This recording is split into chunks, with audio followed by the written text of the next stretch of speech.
Hey guys, my name is Joe and welcome to Potato Recap. Today we will check out a film from 1987 titled The Secret of My Success. But before we get started, make sure to like, share, comment, and subscribe. Brantley Foster is a young man from Kansas who just finished college and got a degree in business. He goes to New York City to start a job with a big investment firm that he got while he was still in school. He moves into a bad studio apartment in Manhattan and gets ready for work. When he gets ready for work, he finds that the company is closing because it was bought in an unfriendly way and that 90% of the employees, including himself, are now out of work. But even though Brantley doesn't have a job, he won't stop looking for another one. Brantley starts looking for another job after being let down, but everywhere he looks, he is either over or underqualified, or needs more experience. A few days later, he calls his mother and tells her how great things are going, including having a lovely secretary and a nice office. She asks him if people in New York are nice, and as he responds, a robbery occurs. Brantley responds that it's Miami Vice on TV when his mother asks what's going on after hearing gunshots. Before they end the call, she reminds him to call Uncle Howard. He finds a note with Uncle Howard's phone number when he gets home later. Brantley then makes it to the Penrose Corporation, a significant business. He requests to see Howard Prescott and the secretary inquires as to the reason for his visit. He responds that he's Howard's nephew. She explains that Mr. Prescott dislikes unexpected visits but will be informed. They overhear an irate man threatening to mount the heads of the workers on his wall. When Brantley inquires if it is his uncle, it is. Howard has 2 minutes, she says, after going in. Brantley states his need for employment directly and to the point. 30,000 people work in this building alone, Howard says, and he wonders what he can do to help them with his limited experience. Howard is asked to recall his first job and how humiliated he felt when someone inquired about his work history. Brantley then tells Howard that anything is possible if given a chance. The secretary congratulates Howard after he instructs her to call personnel to offer Brantley a job. Brantley then meets his new boss who advises him not to wear a suit. The task of showing him around is then given to Melrose. Even though their boss believes it takes 2 hours, Melrose says he will deliver the mail twice daily, which will take him about 30 minutes. He goes on to say that no one in the company is aware of what anyone else is doing. Brantley says good morning to people, but they don't say anything back. Melrose then tells him that he cannot talk to suits, which Brantley finds absurd. When Melrose notices a man sobbing in an office, he tells him that although he just learned of his termination, the mailroom was already aware of it last week. Brantley finds it odd that the business has endured with such a flawed organizational structure. After a few days, Brantley realizes the business is completely screwed and informs Melrose that there is no chain of command. He visits the corporate archives and spends a few days diligently researching the company's background, finances, and organizational structure. One day, he notices a stunning woman working there and inquires about her with Melrose. Christy is her name, but Melrose tells him to forget about her because she's a suit. Later, as Brantley is sorting mail, his boss unexpectedly receives a call asking for a ride for an executive's wife. Vera, the woman, is driven home by Brantley, who is given the assignment. Brantley inquires as to her apparent upset. She tells him she's had a bad day and her husband is screwing someone at work on top of everything else. She says aloud that she feels twice as old and that her husband looks twice as good as on their wedding day. Brantley continues by saying he wishes he could wake up next to a woman as attractive as her when she was her husband's age. Brantley immediately feels uneasy when she suddenly develops a crush on him, begins to wear perfume, and acts interested in him. Brantley brings her bags inside her large mansion when they finally arrive there. She gives him a drink in the backyard before grabbing his hand and sprinting towards the swimming pool. Brantley will stay and work in Vera's garden. The woman calls the business to let them know. However, the two soon play around in the pool after jumping in together. After that, she promises to see to it that he gets promoted, but Brantley insists he will rise through the ranks independently. As soon as they hear her husband entering the house, Brantley recognizes it as his Uncle Howard. And Vera laughs as she realizes she is his aunt. Brantley quickly gets dressed before rushing out. The following day at work, he runs into Christy and begins to miss her. He enters the fired employee's office as he completes his routine mail delivery route. As he drifts off to sleep in his chair, the phone starts to ring.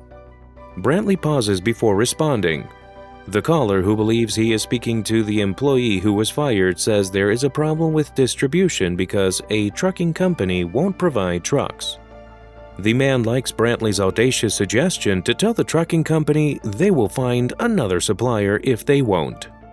On the company's roof, Howard and other executives are debating the possibility of a hostile takeover because the stock price has unexpectedly dropped and a lot of people are buying the stock.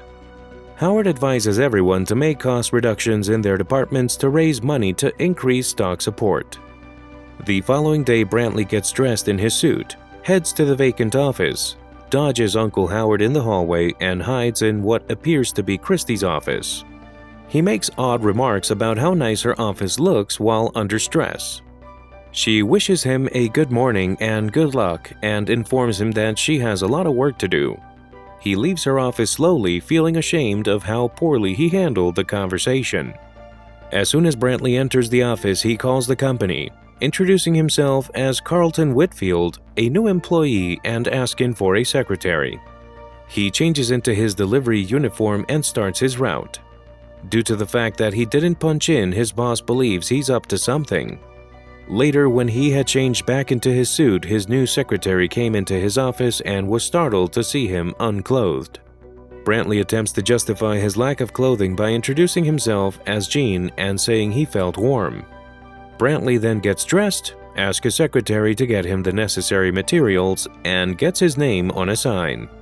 This time, as he moves among the suits, everyone he greets with a good morning greeting returns the favor. Later, he visits the executive lounge and runs into Christy there.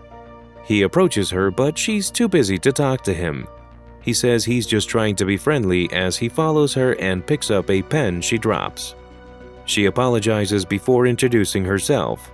They are called into a conference room to discuss some extremely bad news. Christy accepts Brantley's invitation to go out to dinner, but she has plans all week. Brantley responds that he is Carlton Whitfield, a new hire, to the question of who he is posed by one of the executives. The meeting starts with an explanation that Donald Davenport has purchased 5% of the company's stock to conduct a hostile takeover. One executive claims that everyone was fired the last time Donald took over a company. Howard reportedly wants them to reduce expenses, and Christie suggests shuttering a number of the business's distribution centers. That, according to Brantley, is a bad idea because it will strain the company's cash position and reduce the company's intrinsic value. Brantley contends that in order to defeat Donald's hostile takeover, they must be brave and grow their business to the point where nobody would want to sell their shares to him. Prescott's assistant tells him he's too young to be taken seriously, squashing his idea. They all begin speaking at once, and after a while, someone says the meeting is ineffective, asserting that Howard's order is still valid and that they need to reduce expenses. Christie has been having a relationship with Prescott all the while. She steals a folder of Brantley's work from his office after he asked her to spy on him. Christie visits his office one evening while he is working late and sees the findings of his investigation. The two discuss the best course of action to stop Davenport's hostile takeover late at night. Even though they don't agree on much, Christie begins to see that Brantley's expansion plan is the most effective way to save Pemrose. The two talk and eventually have sex throughout the entire night. The following day, Prescott himself announces that he will host a retreat at his home in Litchfield for all the top executives to come up with a strategy. Brantley had initially intended to skip the event, but Vera and Howard have both extended an invitation. Vera wants Brantley to meet Pemrose's top investors because she thinks his boyish charm will win them over. Her assumption is correct, and Brantley spends several hours talking to them and persuading them of his novel business ideas. Howard thinks Whitfield is a spy sent by Davenport to gather more inside information, while Vera wants Bradley to meet the investors. Additionally, Howard instructs Brantley to occupy Vera during the retreat and then gives him the responsibility of keeping Christie away from Whitfield. Everyone has their own room to sleep in at night. Howard leaves his room without permission in search of Christie, who had ended their relationship earlier in the day. Brantley sneaks out as well to search Christie's room. Vera leaves quietly in search of Brantley. By the time they all arrived in Christie's room, Brantley was hiding under the bed. Howard mistook him for Christie, and Vera and Christie were all of a sudden together.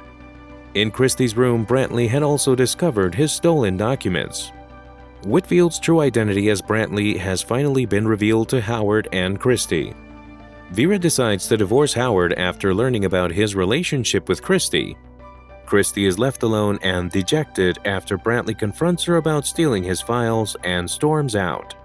Christie and Brantley are both fired at Penrose. They argue about infidelity, engage in sexual activity in the elevator, and then go back to Brantley's office to devise a new strategy for Penrose, with the assistance of Fred and Brantley's secretary, Jean. Donald Davenport shows up at a meeting of Prescott's management executives and assures Prescott that most of his high-level employees will keep their jobs. Brantley and Christie enter the meeting and declare that Davenport won't be purchasing Penrose because Brantley was able to win over the investors during the retreat.